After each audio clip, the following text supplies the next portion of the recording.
Ya. Ya. Ambil gambar cubi. Ha? Ambil gambar cubi. Buat apa nak ambil gambar cubi? Ambil gambar Emma lah. Buat apa nak ambil gambar cubi? Cubi. Yang nombor 1 sekarang. Cubi dah besar. Ini nombor 2. Nak ambil gambar cubi je. Nak ambil gambar Emma je. Ambil gambar Emma. Dah nombor 2 sekarang.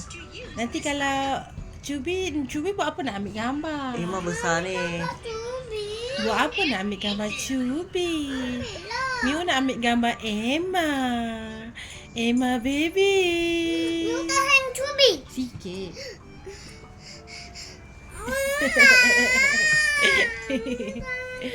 Banyak sayang Cubi banyak.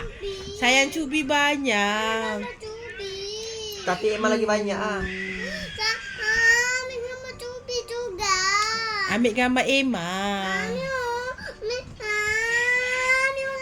Ambil gambar cubi. Ambil gambar Emma.